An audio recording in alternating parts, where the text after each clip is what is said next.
Hai Bunda, selamat siang. Saya Dr. Eva Suryani, psikiater dari Rumah Sakit Atmajaya, Jakarta Utara. Pada hari ini, siang hari ini, saya ingin berbagi mengenai topik hidupkan romansa yang memudar setelah memiliki anak. Sebenarnya apa sih yang membuat pasangan ini akhirnya jadi memiliki perasaan yang memudar atau romantis di antara pasangan ini bisa memudar setelah punya anak? Ada beberapa alasan yang kita lihat. Yang pertama, misalnya adalah hilangnya waktu kebersamaan berdua. Jadi ayah, bunda juga merasakan bahwa tidak ada lagi waktu berdua setelah punya anak. Masing-masing jadi fokus terhadap, oh ya penting anak, apa-apa anak gitu. Jadi padahal waktu berduaan ini penting bagi bunda dan juga pasangan. Nah, yang berikutnya adalah karena kesibukan yang menanti.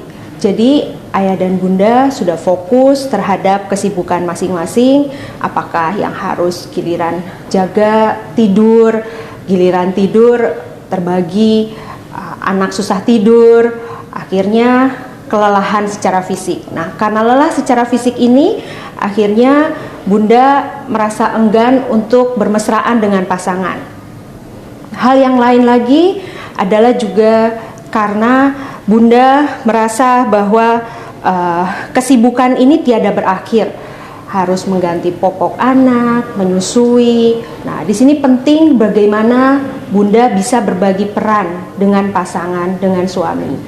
Nah, kita lihat berbagai alasan ini juga akhirnya membuat hubungan intim juga jadi kurang. Bunda berpikir bahwa ngapain sih bermesraan, lelah gitu, capek, kayaknya yang penting anak terurus gitu. Nah, hal itulah yang membuat relasi di antara bunda dan juga pasangan itu menjadi renggang. Beberapa tips berikut ini bisa dilakukan oleh bunda dan juga pasangan. Yang pertama adalah mengenai komunikasi. Komunikasi ini kunci yang penting. Jadi perlu keterbukaan antara bunda dengan pasangan. Ada cara-cara teknik komunikasi yang bisa dibangun, yaitu kita perlu ingat bahwa orang lain tidak bisa membaca pikiran kita. Jadi kita perlu bisa mengemukakan apa yang ingin kita sampaikan terhadap pasangan. Jangan berasumsi, karena asumsi itu bisa salah, perspektif orang juga bisa berbeda. Lalu luangkan waktu bersama dengan pasangan. Mungkin hal-hal yang sederhana bisa dilakukan oleh bunda, misalnya nonton film setelah anak-anak tidur, atau mengajak suami makan bersama. Bunda juga perlu tahu bahwa segala sesuatu itu tidak bisa dikerjakan oleh diri kita sendiri. Kita perlu berbagi peran, berbagi komunikasi dengan suami yang baik. Hal yang lain adalah kita perlu bisa mengenali bahasa cinta diri kita sendiri dan juga pasangan. Ada buku dari penulis buku Gary Chapman ini menyampaikan ada 5 bahasa cinta yang perlu diketahui oleh diri kita sendiri maupun pasangan sehingga kita bisa merasa dicintai oleh pasangan. Kelima bahasa cinta itu adalah yang pertama affirmation word atau kata-kata peneguhan, di mana saat orang merasa dihargai, diberikan kata-kata pujian, dia merasa dicintai oleh pasangannya. Yang kedua adalah quality time. Quality time ini penting. Perlu waktu khusus berdua antara bunda dengan pasangan. Jangan hanya memikirkan anak saja tapi tidak memprioritaskan pasangan. Jadi perlu waktu berduaan. Yang ketiga adalah receiving gift. Mungkin bunda ataupun pasangan itu mempunyai kebutuhan merasa dicintai ketika bunda mendapatkan hadiah. Misalnya tadi saya sudah sampaikan, besok adalah hari Valentine. Mungkin bunda dan pasangan juga mempunyai ada acara atau ada kegiatan khusus di mana bunda ingin memberikan spesial kejutan dengan pasangan. Di hari ulang tahun, di hari ulang tahun pernikahan, itu juga kita bisa memberikan hadiah bagi pasangan. Yang keempat adalah bagaimana kita bisa melakukan act of service atau kita memberikan pelayanan terhadap pasangan kita. Bunda bisa misalnya memberikan hal yang sederhana, contohnya menyiapkan makanan atau minuman saat pasangan pulang dari kantor. Bukannya Bunda memberikan masalah-masalah saat pasangan pulang, tapi Bunda bisa memberikan kecupan saat memberikan makanan, minuman kecil yang menyambut suami pulang dari kerja. Yang terakhir itu adalah physical touch. Physical touch atau sentuhan fisik, orang merasa dicintai kalau dirinya itu mendapatkan sentuhan fisik yang ada. Seperti misalnya dia bisa dipeluk, digenggam, diberi kehangatan. Inilah yang bisa menumbuhkan rasa cinta dari pasangannya. Nah, mengurus anak memang bukanlah hal yang mudah, karena itu perlu berbagi peran antara bunda dengan pasangan. Kalau misalnya kita lihat dari hal-hal yang tadi disampaikan, bagaimana seorang pasangan yang kehilangan gairah secara seksual itu karena tidak dimengerti oleh pasangannya, makanya penting juga kita bisa memahami apa yang dirasakan oleh pasangan kita. Jadi bunda penting bisa berkomunikasi yang baik dengan pasangan, mengetahui, saling support, memprioritaskan hubungan dan relasi bunda dengan pasangan. Selain itu, juga perlu saling mendukung dan juga saling mendoakan. Bunda dan pasangan saling support, saling mendoakan, saling meneguhkan satu sama lain. Dan jangan lupa juga bunda dan pasangan jika memiliki masalah, kendala, itu untuk konsultasi terhadap ahlinya, apakah itu psikolog, psikiater, dan juga ahli terapi konseling pernikahan. Jadi memang suami yang pulang kerja itu kita bisa bayangkan ya, mungkin kalau bunda juga pernah kerja sebelumnya, beban di pekerjaan itu mungkin bukan hal yang mudah. Jadi kalau misalnya sebagai pasangan kita bisa mengerti, memahami, oh iya suami itu capek, lelah saat di pekerjaan, kita bisa menjadi pendengar yang baik, memberikan support pada suami, bukannya kita komplain, tapi kita mencari solusi bersama. Mungkin kalau bunda yang tadi saya sampaikan, misalnya bisa mengetahui 5 bahasa cinta itu mana nih yang suami inginkan gitu ya, bunda bisa, itu salah satu contoh yang bunda bisa lakukan gitu.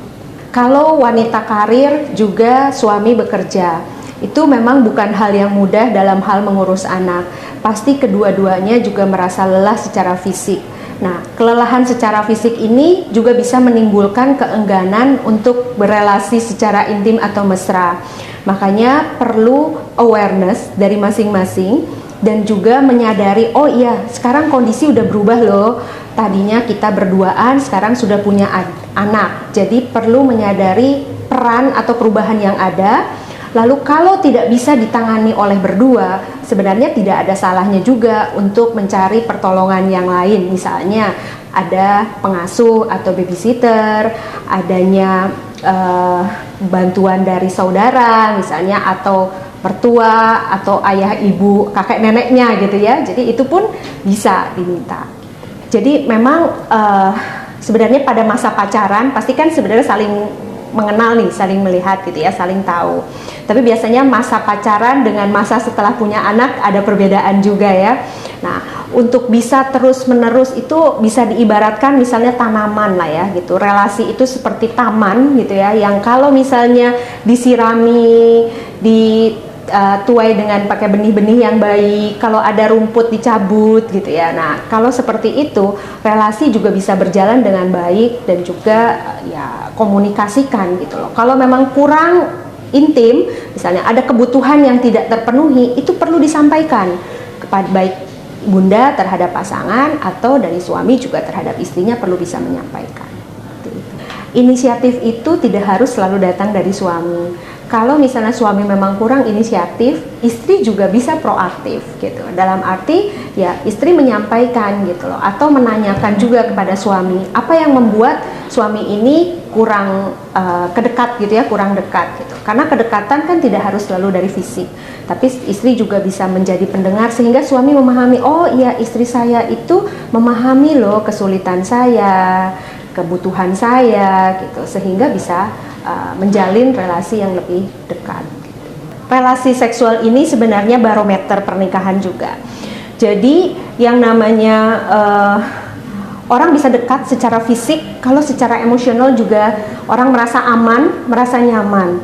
Kalau ditanya seberapa, sesering mungkin ya, bisa dibilang seperti itu. Hanya kan mesti diperhitungkan, jadi bukan yang tadi saya bilang ini barometer pernikahan. Kalau hubungan itu bisa dilakukan setiap hari, ya silakan gitu loh. Kalau memang keduanya juga saling mau gitu ya, dan punya tenaga, punya waktu, punya kesempatan hal tersebut.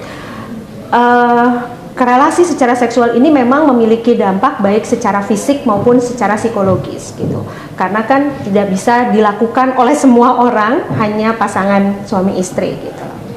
Ya, itu bisa berbagai macam sebabnya juga. Bisa aja misalnya kita mesti, yang lebih penting itu adalah prinsip bagaimana diri kita bisa merefleksikan ke diri sendiri.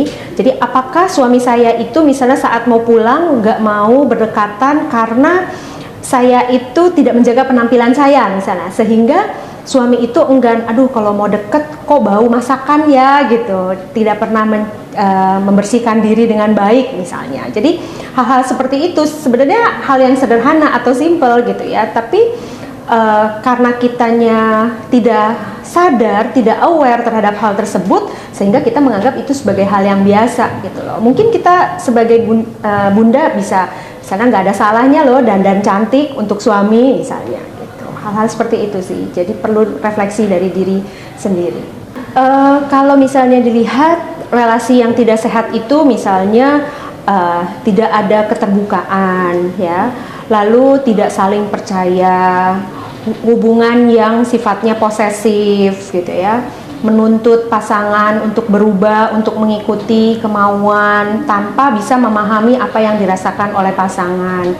Tidak ada integritas ya, tidak ada kedewasaan dalam bersikap gitu.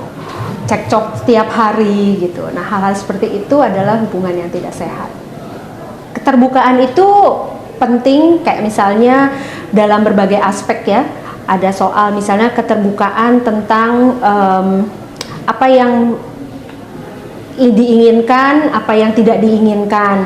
Itu sebaiknya pasangan bisa saling komunikasi, daripada misalnya bunda melihat oh suami lebih seneng curhat sama sekretarisnya loh gitu, atau sama orang di kantor daripada dengan bunda gitu ya. Nah, terus keterbukaan misalnya secara finansial, daripada suami tidak jujur terkait finansial, itu lebih baik hal-hal yang perlu disepakati bersama ya itu perlu dibicarakan gitu. Jadi keterbukaan itu sejauh ya, kalau misalnya kita lihat ya ini pasangan suami istri tidur satu tempat tidur, masa kita mau menyimpan misteri atau kita mau menyimpan sesuatu hal yang tidak diketahui oleh suami gitu. Tentunya kan ya terbuka dalam segala hal sih mestinya. Kalau tidak ada yang ditutup-tutupi, kenapa mesti menyimpan password ya? Kalau menurut saya sebaiknya sih pasangan itu bisa saling mengetahui gitu loh password itu, karena kan ya soal keterbukaan tadi ya. Kenapa mesti kenapa mesti tertutup gitu loh mengenai hal tersebut gitu loh. Ya mungkin ada kayak misalnya ada hal-hal yang tidak bisa disampaikan, misalnya kayak saya sebagai dokter ya, mungkin saya juga nggak bisa cerita sama pasangan saya terkait masalah kasus pasien dengan detail. Nah hal seperti itu kan saya juga nggak mungkin terbuka sepenuhnya dengan pasangan saya gitu ya. Atau misalnya urusan pekerjaan suami di kantor ya, itu juga bukan sesuatu hal yang perlu disampaikan mendetail gitu loh. Mau cerita oh ya ada masalah, tapi kan tidak perlu keterbukaan secara detail gitu loh. Kalau password sebaiknya menurut saya sih tidak ada salahnya juga kok kalau istri tahu gitu loh, atau suami juga tahu gitu loh terkait password tersebut. Ya, jadi ini saya juga pernah mendapatkan kasus yang istri tidak puas terhadap suaminya karena pekerjaan suami mungkin sedang kurang baik gitu ya, sehingga akhirnya jadi berdampak terhadap relasi mereka gitu, kebutuhan ekonomi tidak terpenuhi. Nah, sebenarnya kan masalah seperti ini perlu yang sadar itu sebenarnya dari istrinya juga, tidak bisa menuntut pasangan gitu loh. Jadi kalau masing-masing punya kesadaran, oh ya saya tahu suami saya sedang kesulitan, ya mungkin istri bisa dengan kreatif, misalnya bunda bisa dengan kreatif mencari bantuan terhadap suami gitu ya, apa nih yang bisa saya bantu untuk meningkatkan perekonomian keluarga gitu, sehingga masalah ekonomi di keluarga mungkin bisa teratasi dengan hal seperti itu gitu loh. Dan karena suami pasti terbantu dengan istrinya, loh kok istri saya peduli ya terhadap saya gitu, memperhatikan ekonomi keluarga. Nah itu kan bisa menjalin relasi kedekatan satu sama lain gitu. Nah perlu disadari bahwa perasaan itu milik diri kita sendiri. Jadi suami itu mungkin tidak tahu apa yang bunda rasakan gitu loh, kalau bunda tidak pernah mengkomunikasikan perasaannya bunda terhadap suami. Jadi yang perlu bertanggung jawab terhadap perasaan apa yang dimiliki itu adalah diri bunda sendiri. Jika bunda merasa jenuh, merasa bosan, bunda juga perlu misalnya untuk mencari suasana lain. Bunda juga perlu misalnya suatu saat, oh ya saya mau deh pergi jalan-jalan sama teman-teman misalnya, oh saya mau pergi ke salon misalnya, saya mau pergi ke mall, ya boleh-boleh saja gitu. Jadi diri kita sendiri yang perlu mencari suasana supaya saya itu bisa happy lagi gitu, secara intim. Saya nggak tahu apakah kasusnya misalnya secara emosional juga memang sedang ada masalah. Karena kalau misalnya kedekatan secara emosional ini tidak ada, relasi intim akan sulit untuk dilakukan gitu loh. Jadi yang paling baik menurut saya adalah coba mundur ke belakang itu untuk melihat apakah relasi saya selama ini dengan suami itu ada ketidakpuasan secara emosional gitu loh. Sehingga dari situ baru perbaiki soal relasi intim. Nah, nggak perlu relasi intim mungkin hanya di tempat tidur saja, tapi misalnya apakah saya memberikan pelukan, menjadi pendengar, meluangkan waktu untuk suami, itu juga suatu hal yang baik yang bunda lakukan gitu loh. Baru berlanjut, pasti kalau ya itu, relasi seksual itu sebagai barometer pernikahan. Jadi kalau misalnya tidak dekat secara fisik, mungkin secara emosi ada masalah. Memang ini bukan hal yang mudah ya jika ada salah satu pasangan itu baik bunda ataupun suami itu pernah melakukan pengkhianatan. Tidak ada orang yang mau disakiti gitu ya. Yang jelas perlu ada perbaikan dulu gitu loh. Jadi perbaikannya tuh seperti ini. Apakah dari pasangan yang dikhianati ini memang mau menerima gitu ya, mau menerima bahwa oke, pasangan saya pernah melakukan kesalahan, saya mau menerima, mau memperbaiki hubungan berikutnya sehingga relasi pasangan suami istri ini bisa lebih baik gitu loh.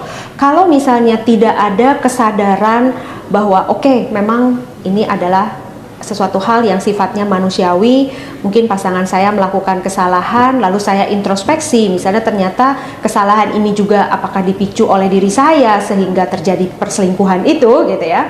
Nah setelah itu baru dikomunikasikan bersama.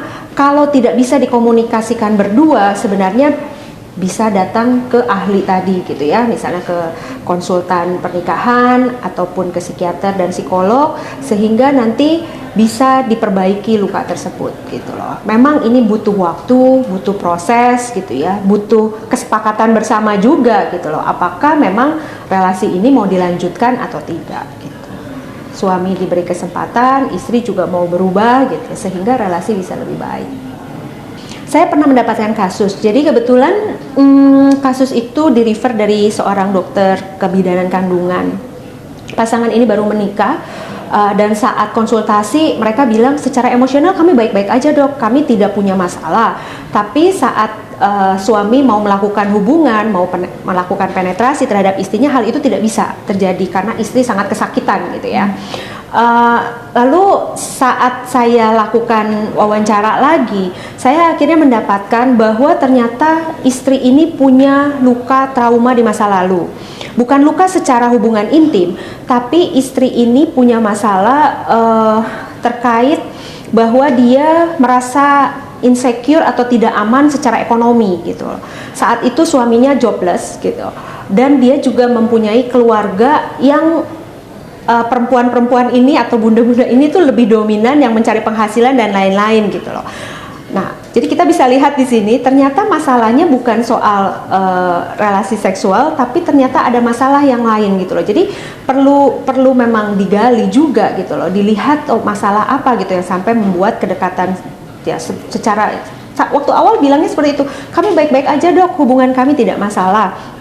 Saya sama suami bisa saling pengertian dan lain-lain. Tapi saat dieksplor lagi gitu, saat digali lagi ternyata keluar gitu loh dari istrinya bilang bahwa saya tuh nggak aman dok, gimana mau punya anak ya dok, kalau misalnya berelasi seksual itu kan nanti kemungkinannya punya anak, kalau sampai punya anak tapi secara ekonomi kami tidak mapan bagaimana ya dok gitu, akhirnya muncul gitu loh.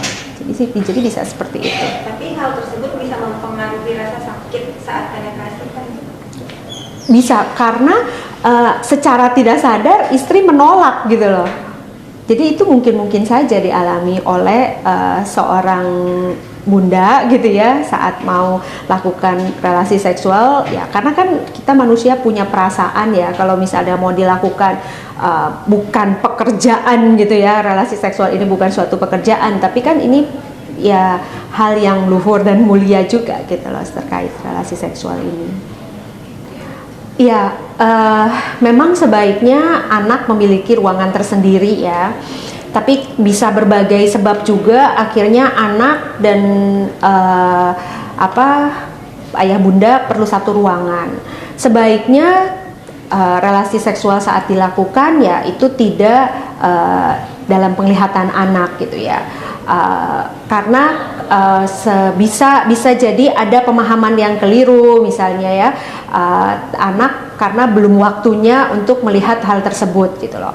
Tapi sebaiknya bisa mencari waktu yang pas, tempat yang pas juga gitu ya untuk melakukan relasi seksual tersebut. Kalau perlu misalnya anak apakah misalnya dititipkan gitu ya waktu luang bersama-sama pasangan itu ya sehingga anak tidak melihat gitu ya. Tapi kalau sampai misalnya sudah terlihat ya apakah ada dampaknya buat anak ya, mungkin kalau kecil banget ya nggak akan tahu apa-apa ya, tapi kalau misalnya udah remaja apa seperti itu ya pasti anak, rasa keingintahuan anak itu akan besar juga gitu loh pengaruhnya.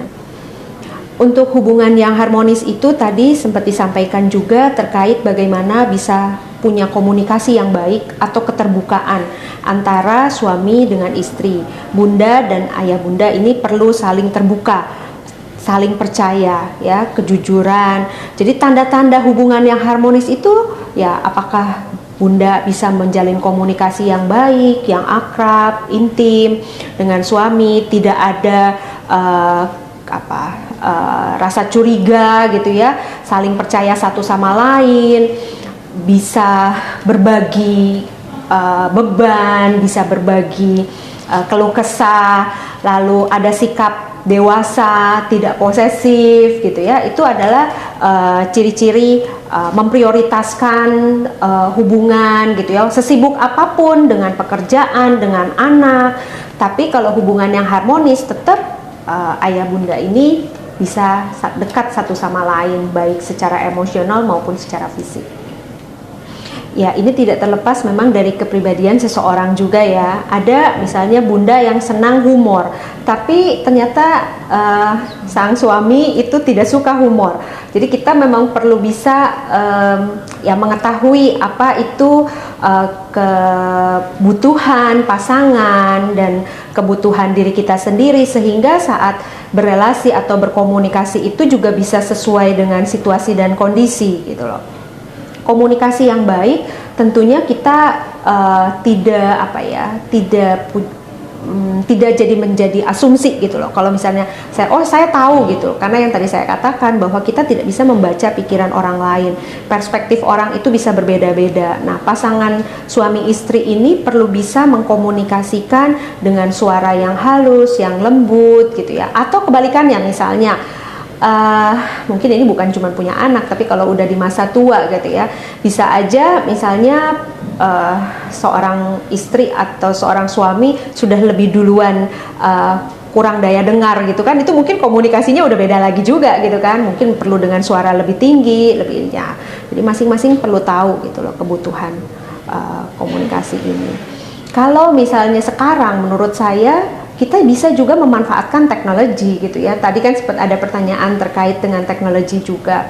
Jadi teknologi yang ada itu kita manfaatkan dengan bijaksana sehingga bisa sesuai manfaatnya, bukannya dengan adanya handphone itu kita relasinya menjadi jauh, tapi dengan adanya handphone kita bisa menjadi lebih dekat karena kita bisa saling menyapa via WhatsApp, Line, Telegram dan lain-lain. Kita bisa video call gitu walaupun suami saat jauh, sedang tugas di luar kota, hal itu bisa kita lakukan.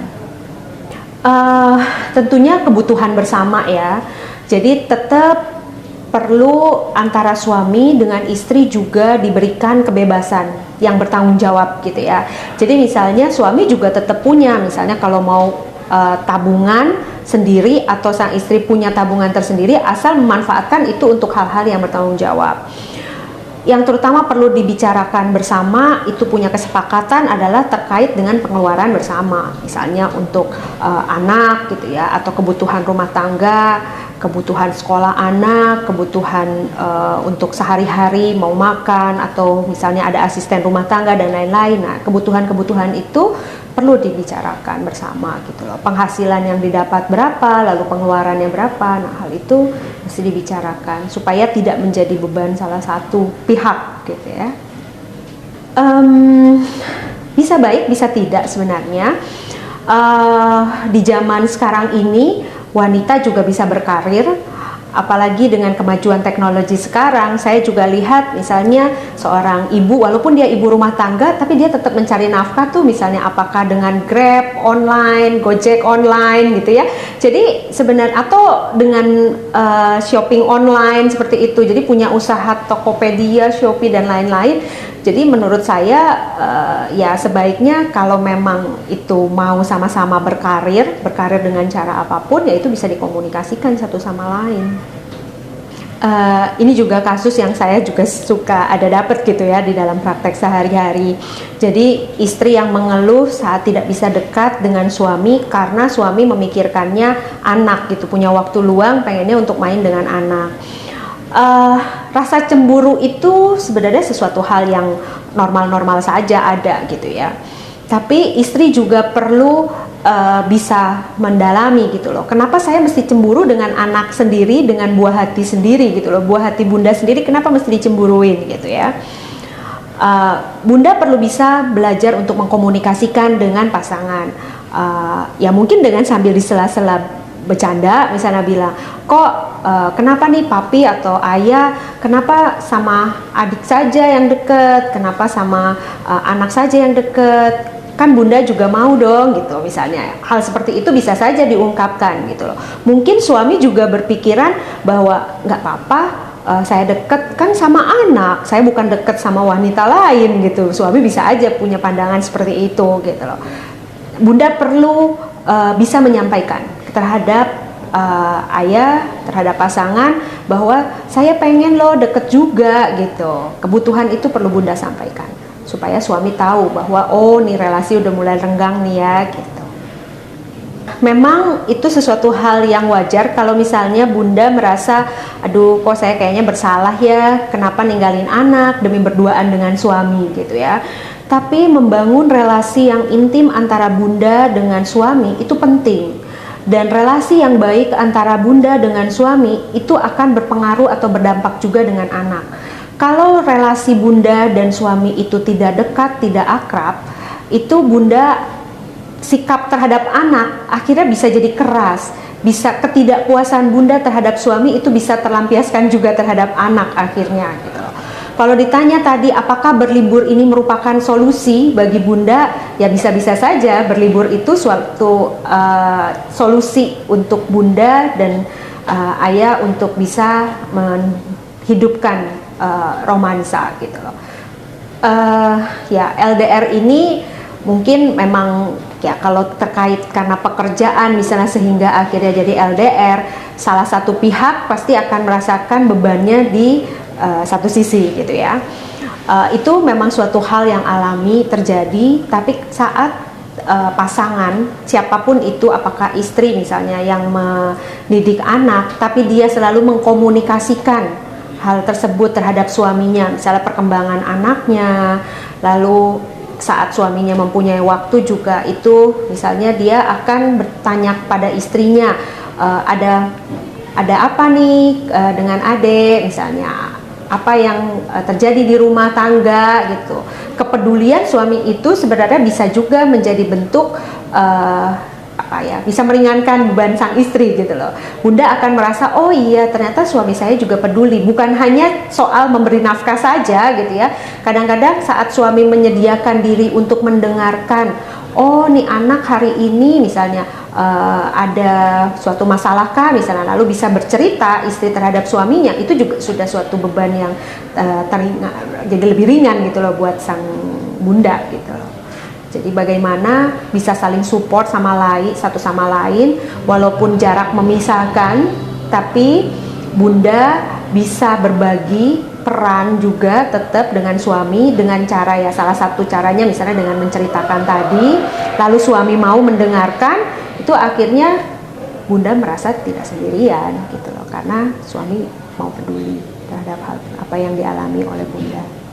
Itu saya nggak tahu ini kasusnya apakah bunda melahirkannya secara normal atau sesar ya, tapi yang namanya perubahan saat melahirkan itu memang akan ada proses hormonal yang terjadi gitu ya, otot-otot di area proses melahirkan itu yang terjadi perubahan, sehingga saat melakukan hubungan pasti misalnya perlu ada pemanasan dulu ya, role play dulu, lalu nanti bunda juga perlu menyampaikan apa sih yang saya ngerasa nggak nyamannya ini gitu ya, sehingga saat saya mau lakukan itu tidak dipenuhi dengan pikiran-pikiran negatif bahwa saya akan merasa sakit lagi seperti pengalaman yang lalu gitu. Nah, ini mesti dari diri bunda sendiri gitu loh yang melihat ya pengalaman ini.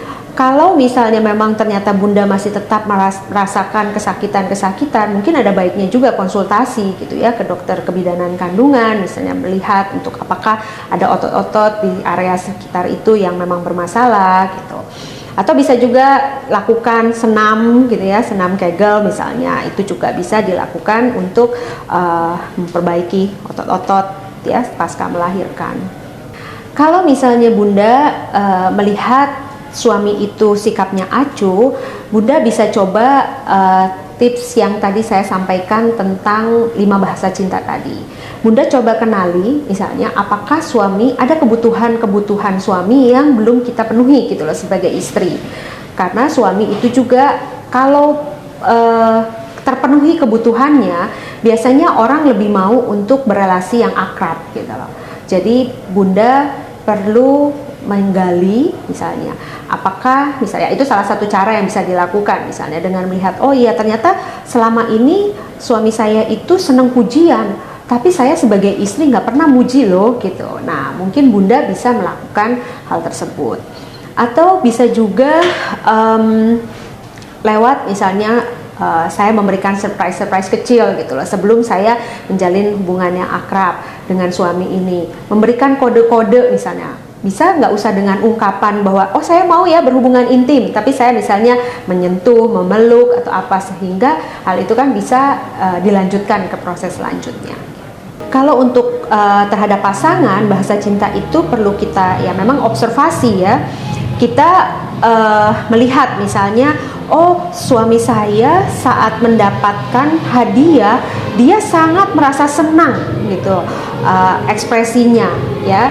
Nah itu satu observasi. Selain itu saya juga perlu bisa tanya terhadap suami, papi atau ayah, bener nggak sih ayah senang saat dikasih saya kasih hadiah misalnya, atau saat mami lagi siapkan makanan misalnya, masak buat papi, ini ternyata senang nggak ya gitu loh. Nah kalau misalnya dari situ kita perlu observasi sama menanyakan gitu loh, karena yang tadi saya sampaikan bahwa kita itu tidak bisa membaca pikiran orang gitu ya, mengetahui pikiran orang sendiri itu kita tidak bisa, tapi dengan kita mengungkapkan, kita mengekspresikan hal tersebut itu kita bisa tahu gitu mengenai bahasa cinta tadi. Orang yang tetap bergairah setelah melahirkan juga ada gitu. Jadi kalau misalnya mau dibilang itu mitos atau fakta, lebih ke arah mitos ya, karena gairah setelah melahirkan itu bisa-bisa saja muncul pada setiap orang gitu loh. Yang perlu dibangun, jadi gini, relasi suami istri itu sebenarnya adalah proyek seumur hidup gitu ya, yang memang kalau suami istri bisa menyadari, saling menerima kondisi satu sama lain gitu ya, lalu bisa terbuka satu sama lain, tentunya gairah ini akan selalu hidup gitu loh.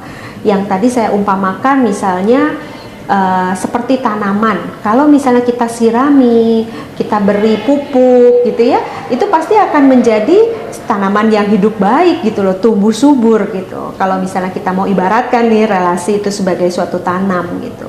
Dan memang perlu disadari juga, cinta itu bisa diibaratkan seperti musim gitu ya, yang namanya kadang ada musim semi, nanti ada musim panas gitu ya, ada musim gugur, ada musim musim dingin juga gitu. Nah, itu dari diri masing-masing, baik bunda maupun ayah, itu perlu bisa saling mengenali. Oh, ini saat kita lagi romantis nih, segalanya serba indah, segalanya serba kayaknya sempurna gitu ya. Tapi pada saat mulai udah berganti nih musimnya gitu, kok kenapa sekarang sering cekcok ya, setelah punya anak kok kita berbeda pendapat terus ya gitu, kok nggak sesuai ya dengan harapan saya. Nah, itu kita perlu sadar bahwa oh ya ini musimnya sedang berganti nih, apakah saya mau mengubah musim itu?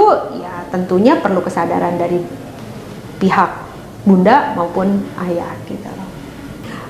Bunda juga perlu sadar, mungkin ayah dan bunda pernah membaca buku dari John Gray terkait laki-laki itu dari Mars, perempuan itu dari Venus gitu ya. Jadi perlu menyadari dulu, oh iya memang laki-laki dan perempuan ini beda cara pikirnya, cara mengungkapkannya, cara berelasinya, ada perbedaan-perbedaan. Nah, kalau bunda dan ayah ini sudah mengetahui bahwa nih kita memang bisa perbedaan loh, tapi perbedaan itu justru menjadi challenge, menjadi tantangan gitu ya. Apa nih yang terbaik misalnya dalam mendidik anak misalnya?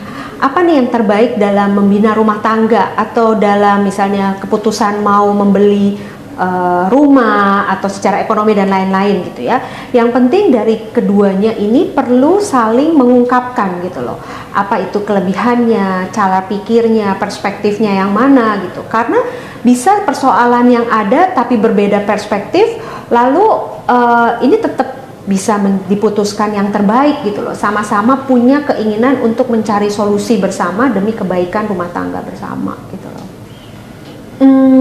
Kalau masing-masing dari ayah bunda tahu bahwa tiap orang itu unik gitu ya, tiap orang itu unik, tiap orang punya kelebihan, dan soal independen tadi, salah satu tanda keharmonisan juga adalah tanda independen, yang artinya kita menghargai perbedaan yang ada gitu loh. Jadi ada kalanya misalnya sang suami senang musik rock, lalu ingin mendengarkan musik rock padahal istrinya sangat tidak suka musik rock gitu, senangnya musik jazz atau musik klasik gitu ya. Ya mungkin suami mesti tahu diri juga, oke, saya saat mendengarkan musik rock saya tidak di hadapan istri gitu ya. Atau kebalikannya, suami sangat nggak suka nih gitu musik klasik, tapi sang istri pengen dengerin musik klasik. Ya, kalau suami dan istri bisa sama-sama memahami gitu ya kebutuhan masing-masing, karena yang tadi saya sampaikan juga bahwa bukan saling tergantung yang tidak punya kebebasan sama sekali gitu, punya kebebasan tapi bisa bertanggung jawab, itu yang penting gitu, dan itu yang akan memelihara hubungan bisa saling harmonis dan tetap akrab gitu, karena dia merasa bahwa oh ya saya memang menjadi diri saya gitu loh. Kalau saya menjadi diri orang lain, saya berpura-pura terus, oh ya saya tahu suami saya senang musik rock, saya harus menyukai musik rock, itu kan saya artinya seperti orang yang menggunakan topeng, saya tidak menjadi diri saya sendiri, dan itu akan capek gitu loh, akan lelah, pasti suatu saat saya akan ya akhirnya romansanya jadi memudar karena saya tidak menjadi diri saya yang sebenarnya. Jadi Bunda sekalian, tadi saya sudah men-sharekan baik dari kasus maupun dari beberapa tips yang ada. Jadi penting buat Bunda dan pasangan untuk bisa saling memahami satu sama lain, terbuka satu sama lain, keterbukaan komunikasi yang baik, meluangkan waktu bersama, ya, saling mendoakan, saling support, sehingga permasalahan yang ada itu bisa dicari jalan bersama sehingga Bunda dan pasangan itu bisa tetap akrab dan relasi lebih romantis. Jadi anak itu bukan penghalang untuk Bunda dan Ayah untuk saling menjauh, tapi justru dengan adanya anak itu bisa sama-sama membuat komitmen yang lebih. Karena dari salah satu jurnal Marriage and Family itu mengatakan bahwa pasangan yang bisa melalui masa transisi saat setelah mempunyai anak ini, mereka bisa melalui dengan baik, maka relasi mereka akan semakin kuat.